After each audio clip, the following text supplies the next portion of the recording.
नमस्कार, आदाब, सत श्री अकाल। दोस्तों, 40, 50 और 60 के दशक के मध्य तक के गाने अगर आप सुने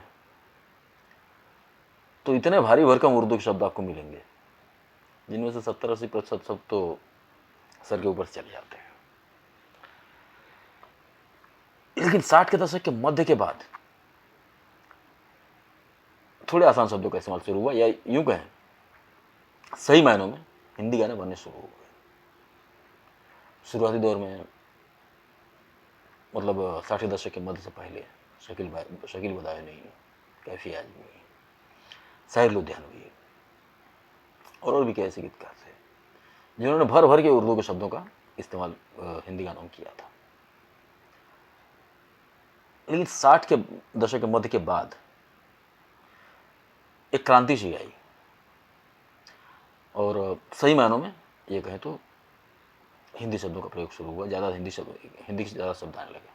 हालांकि उसके बाद भी कुछ गाने ऐसे हैं, जैसे आपको गुलामी का एक गाना याद होगा, रिहाले मस्ती मुकुन बरंजिश बहार है हिजरा बेचारा दिल है, सुनाई देती है जिसकी धड़कन तुम्हारा दिल या हमारा दिल है।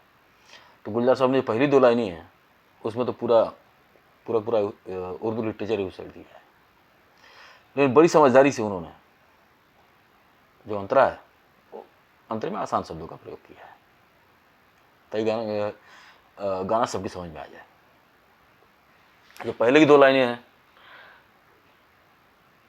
उसका मतलब तो मुझे लगता है कि इस गाने में मिठुन चक्रवर्ती और अनीता राज हैं, उन दोनों को भी नहीं पता होगा। उन दोनों को ही क्या, गुलजार साहब के अलावा मुझे नहीं लगता है कि उस फिल्म की यूनिट में किसी को पता होगा। लेकिन ये तो खैर गुलजार साहब हिंदी सिनेमा के महान गीतकारों में से एक, महान डायरेक्टर्स में से एक, महान राइटर्स में से एक। उर्दू पर उनकी बहुत अच्छी पकड़ है और वो भी गानों उर्दू काफ़ी इस्तेमाल करते हैं। लेकिन 40, 50 और 60 के दशक के मध्य तक तो जो तीनों स्टार्स गीतकारों के नाम मैंने अभी लिए हैं, साहिर लुधियानवी, शकील बदायूनी और कैफी आजमी, ये सब तो अपने गानों में आधा उर्दू होती थी और समझ लीजिए आधे से कम हिंदी होती थी। लेकिन उसके बाद एक क्रांति सी आई। 3 गीतकार ऐसे आए, नीरज, इंदिवर और आनंद बख्शी, जिन्होंने सही मायने में अपने गीतों में हिंदी लिटरेचर का इस्तेमाल किया और सही हिंदी शब्दों का प्रयोग अधिक से अधिक किया। आज उन्हीं में से एक महान गीतकार के बारे में चर्चा करेंगे। मैं बात कर रहा हूँ आनंद बख्शी की। 21 जुलाई 1930 रावलपिंडी में जन्म हुआ। रावलपिंडी पाकिस्तान में है लेकिन तब भारत का हिस्सा था। पढ़ने लिखने में अच्छे थे। शुरुआत में नेवी में गए पढ़ाई खत्म करने के बाद, लेकिन बचपन से संगीत में रुचि थी। दिल में इच्छा थी गायक बनने की। गायक बनने के लिए मुंबई आ गए। कुछ फिल्म गाने का मौका मिला लेकिन सफलता नहीं मिल रही थी। लिखने का भी शौक था तो दूसरी तरफ भी हाथों मारना शुरू कर दिया। गीतकार बनने के लिए भी स्ट्रगल करने लगे।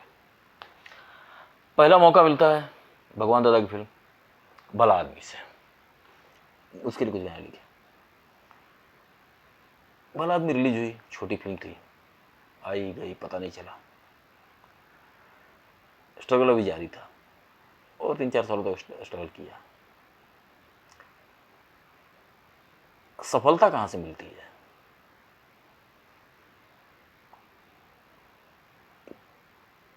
ऊपर वाले ने जोड़ी बना के भेजी थी। लक्ष्मीकांत प्यारेलाल के साथ ही बननी थी और साथ साथ ही कल्याण जी आनंद जी से भी मुलाकात हो गई और इन दोनों के साथ एक ट्यूनिंग सी बन गई। फिल्म आती है मिस्टर एक्स इन बॉम्बे, आप लोगों को भी याद होगा। मेरे महबूब कयामत होगी, आज रुसवा तेरी गलियों में मोहब्बत होगी। किशोर कुमार हीरो थे। फिल्म हिट हो गई और फिल्म के साथ फिल्म के गाने सुपर हिट हो गए। और लक्ष्मीकांत प्यारेलाल के साथ तो ऐसी जोड़ी जमी जो ये साथ उम्र भर चलता रहा। यही बात कल्याण जी आनंद जी के साथ भी हुई। उनके साथ भी फिल्म आई हिमालय की गोद में, चाँदसी में विवाह मेरी, ऐसा किसने सोचा था, हाँ तुम बिल्कुल वैसी हो जैसा मैंने सोचा था। अब यहाँ से एक सफल गीतकार के रूप में जो शुरुआत हो गई, इसका तो बैक टू बैक लाइन ही लग गई। इसी के 2 साल बाद आती है फर्ज, रविकांत नगाज उसके डायरेक्टर, जितेंद्र हीरो, सारे गाने हिट। बस बाहरों का मैं आशिक, मैं जो चाहे यार करूं, चाहे गुलों के साए से खेलूं, चाहे कली से प्यार करूं, और जो बाकी भी सारे गाने हैं वो भी सारे हिट हुए। और इसके बाद तो एक चमत्कार सा हुआ। साल आया 1969, फिल्म आई Aradhana, music director H D Burman. यहाँ एच डी बर्मन को टैलेंट की कितनी पहचान थी, सोचिए। यहाँ एक पूरी पीढ़ी का फर्क था। एच डी बर्मन पिछली पीढ़ी के संगीतकार थे। उनके फेवरेट लिरिक्स में, उनके फेवरेट गीतकारों में अगर इसके पहले देखा जाए तो साहिर लुधियानवी थे, जिन्होंने प्यासा में दिया था, और भी कई फिल्मों के गाने लिखे थे। उसके बाद कैफी आजमी के साथ उन्होंने कागज की फिल्म में काम किया। कुछ गाने उनके लिए शकील बादानी ने भी लिखे थे। लेकिन जो टैलेंट की जो कदर एच डी बर्मन के अंदर थी, बहुत कम लोगों में देखने को मिलती है। इतना टैलेंट उन्होंने दिया। आनंद बख्शी के साथ इसका आराधना से जो उनकी जोड़ी शुरू हुई, उन्होंने लगभग अपनी हर फिल्म आनंद बख्शी को रिपीट किया। किशोर कुमार को प्लेबैक सिंगर किशोर कुमार बनाने वाले, और देखा जाए तो एच डी बर्मन ही थे। गीता दत्त जैसी महान गायिका देने वाले एच डी बर्मन ही थे। और एच डी बर्मन से मिलने से पहले तो गीता दत्त की पहचान एक कव्वाली गाने वाली गायिका या भजन गाने वाली गायिका के रूप में थी। एक प्रॉपर प्लेबैक सिंगर बनाने का अगर किसी को श्रेय जाता है, जो गीता दत्त को बनाया था, तो एच डी बर्मन ही थे। एच डी बर्मन के साथ आनंद बख्शी की बहुत सफल जोड़ी बनी। लक्ष्मीकांत प्यारेलाल के साथ जो साथ बना, वैसा बहुत कम देखने को मिलता है कि एक संगीतकार और एक गीतकार का इतना लंबा साथ, पूरा करियर एक साथ निकाल दिया हो।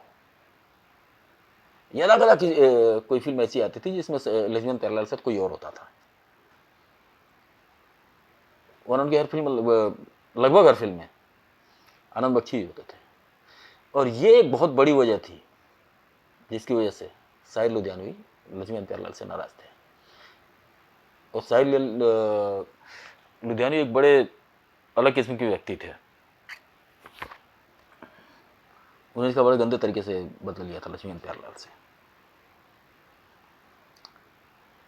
साहिर लुधियानवी ने लक्ष्मीकांत प्यारेलाल के लिए कुछ फिल्मों में गीत लिखे थे जो फिल्में हिट भी हुई थी। जैसे पहले इज्जत में लिखा था, यश चोपड़ा की दाग में लिखे, और भी कुछ फिल्मों में लिखे थे जो फिल्में हिट हुई थी, गाने भी हिट हुए थे। और उनके मन में इस बात की टीस हमेशा रहती थी कि लक्ष्मीकांत प्यारेलाल पहली प्राथमिकता हमेशा आनंद बख्शी को देते हैं। जब भी उनसे प्रोड्यूसर किसी गीतकार को रिकमेंड करने की बात करता है तो वो हमेशा आनंद बख्शी को बुलाते हैं, साहिर लुधियानवी को नहीं बुलाते हैं। और इसका बदला साहिर लुधियानवी ने लक्ष्मीकांत प्यारेलाल से फिल्म कभी कभी में लिया था। कभी कभी यश चोपड़ा बना रहे थे, और जो कभी कभी बन रही थी साहिर लुधियानवी की शायरी की किताब के ऊपर बन रही थी। और उन्होंने यश चोपड़ा के सामने शर्त रख दी कि फिल्म में आपको मैं अपनी शायरी की किताब तभी दूंगा, अपनी किताब के ऊपर परमिशन तभी दूंगा फिल्म बनाने की, जो इस फिल्म में आप लक्ष्मीकांत प्यारेलाल की जगह किसी और को लेंगे। और यही हुआ। कभी कभी में लक्ष्मीकांत प्यारेलाल की जगह खयाम आ गए। खैर, सबके अपने अपने विचार हैं, साहिर लुधियानवी के अपने विचार थे। यहाँ हम बात करें लक्ष्मीकांत प्यारेलाल की और आनंद बख्शी की। एपिसोड आनंद बख्शी के ऊपर है, तो अपनी चर्चा आनंद बख्शी के ऊपर ही जारी रखते हैं। आराधना आती है, आराधना सुपरहिट होती है, और अब साहिर लुधियानवी अपनी पहचान नंबर 1 गीतकार के रूप में बना लेते हैं, हाईली पेड गीतकार। इसके बाद एक और तूफान आता है, बॉबी। राज कपूर की पहली पसंद बॉबी से पहले संगीतकार के तौर पर शंकर जयकिशन हुआ करते थे, और गीतकार के तौर पर शैलेंद्र हुआ करते थे।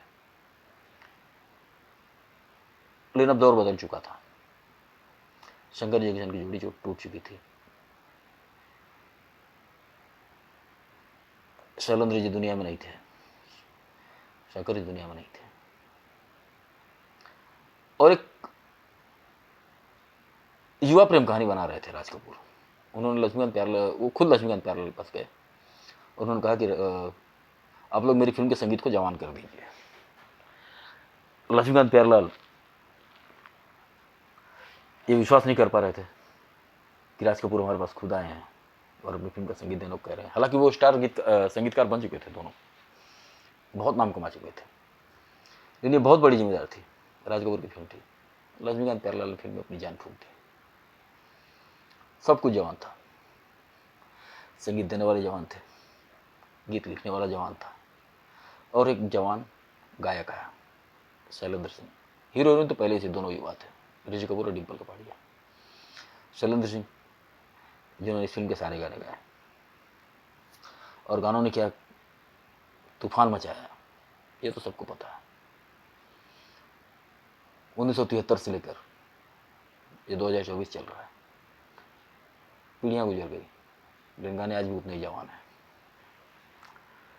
और इसका पूरा श्रेय अगर किसी को जाता है तो लक्ष्मीकांत प्यारेलाल, आनंद बख्शी, और सबसे बड़ी बात, इन सब के ऊपर विश्वास करने वाले राज कपूर।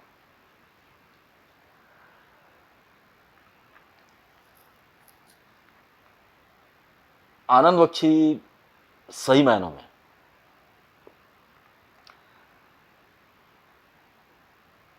हिंदी सिनेमा को हिंदी गीत देने का सबसे ज्यादा श्रेय अगर किसी को जाता है तो आनंद बख्शी भी है।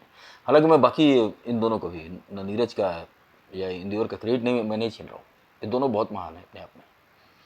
नीरज जी ने चैलेंज स्वीकार किया था मजरू सुल्तानपुरी का। एक बार मजरू सुल्तानपुरी ने नीरज से कहा था कि कोई हिंदी फिल्म का कोई गाना बिना उर्दू के प्रयोग के बन ही नहीं सकता, तो नीरज ने उनका चैलेंज स्वीकार किया, और ऐसे कई गाने बनाए जिन गानों में उर्दू का एक शब्द नहीं है। उन गानों के ऊपर और उस विषय के ऊपर किसी और एपिसोड में चर्चा करेंगे। आज की चर्चा आनंद बख्शी के ऊपर ही जारी रखते हैं। बॉबी आती है, और बॉबी के बाद तो आनंद बख्शी और लक्ष्मीकांत प्यारेलाल, ये सारे हिट डायरेक्टर्स ही पहली पसंद बन जाते हैं। मनमोहन देसाई, प्रमोद चक्रवर्ती, ऐसे पता नहीं कितने, ये गिनती खत्म नहीं होगी। और सिर्फ लक्ष्मीकांत प्यारेलाल के साथ ही नहीं, आनंद बख्शी की जोड़ी जितनी लक्ष्मीकांत प्यारेलाल के साथ हिट थी, उतनी ही हिट आर डी बर्मन के साथ थी, उतनी ही हिट कल्याण जी आनंद जी के साथ थी। ये तीनों संगीतकार लगभग एक ही आसपास के ही थे। इन सबसे सीनियर कल्याण जी आनंद जी थे, जिनको लक्ष्मीकांत प्यारेलाल ने असिस्ट भी किया था। आर डी बर्मन और लक्ष्मीकांत प्यारेलाल तो कहने को अलग अलग थे, ये तीनों इतने खास दोस्त थे कि आर डी बर्मन लक्ष्मीकांत प्यारेलाल की फिल्म में आपको पता ही होगा, दोस्ती में माउथ ऑर्गन बजाने आए, और ये तीनों जोड़ियाँ एक दूसरे गाने भी कंपोज करती थी। ऐसा कई बार होता था कि लक्ष्मीकांत प्यारेलाल बहुत बिजी हैं और कोई गाना जल्दी रिकॉर्ड करके देना, तो गाने आर डी बर्मन को दे दिए, तुम ये गाना रिकॉर्ड करके दे दो। आर डी बर्मन उस गाने को लक्ष्मीकांत प्यारेलाल के स्टाइल में कंपोज करते थे। यही कल्याण जी आनंद जी के साथ भी था। कई बार ऐसा होता था, कल्याण जी आनंद जी बहुत बिजी हैं और अपना गाना लक्ष्मीकांत प्यारेलाल को देते कि चलो इस गाने को तुम कंपोज कर दो, और लक्ष्मीकांत प्यारेलाल उस गाने को कल्याण जी आनंद जी के स्टाइल में कंपोज करते हैं। ये उसी दौर में संभव था। आज की पीढ़ी के संगीतकारों में आप इस चीज की कल्पना भी नहीं कर सकते हैं। पूरा 70 का दशक एक तरह से कहा जाए तो आनंद बख्शी का ही नाम रहा। हालांकि उस पीढ़ी में और भी कई गीतकार थे, और बहुत से गीतकार थे, जैसे अनजान थे, हिंदी चल थे, राजेंद्र कृष्णन भी ये ज्यादा काम कर रहे थे। लेकिन और कहा जाए तो बड़ी फिल्मों में सबसे ज्यादा काम आनंद बख्शी कर रहे थे, सबसे ज्यादा पैसे आनंद बख्शी दे रहे थे। पूरा 70 का दशक इनके नाम रहा, और समय के साथ आनंद बख्शी हमेशा अपने आप को बदलते गए। वो दौर 60 के दशक के मध्य के दौर से सफ़र शुरू होता है। उस दौर के उनके गाने सुनिए, आए दिन बाहर के, आया सावन झूम के गाने सुनिए, फर्ज के गाने सुनिए, जब जब फूल खिले के गाने सुनिए।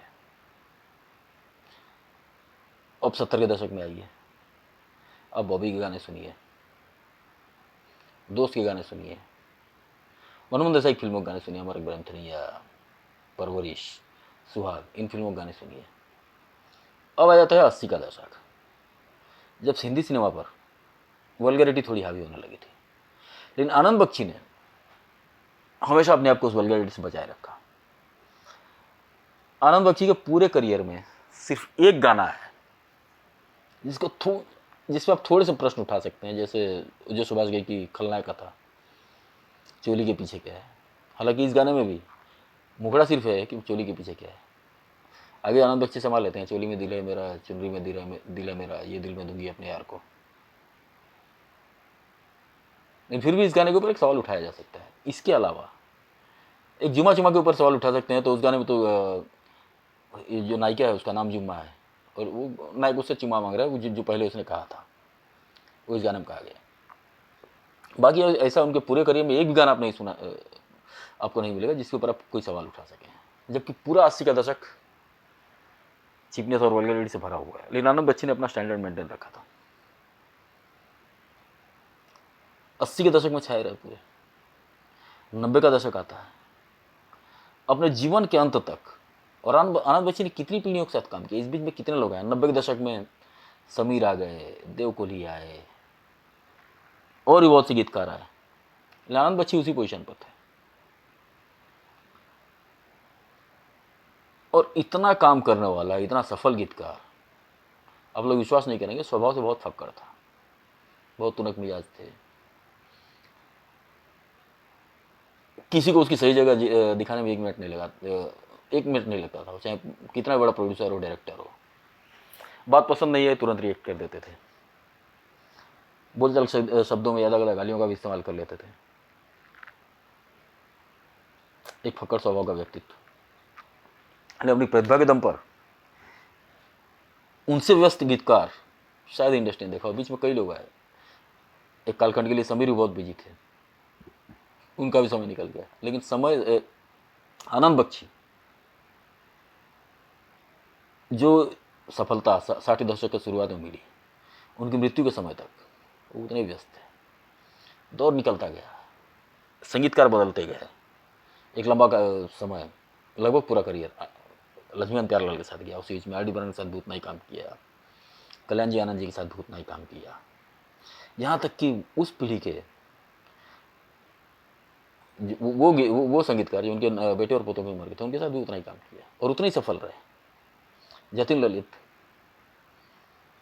दिलवाने दुल्हनिया ले जाएंगे आती है, उसके गाने सुनिए।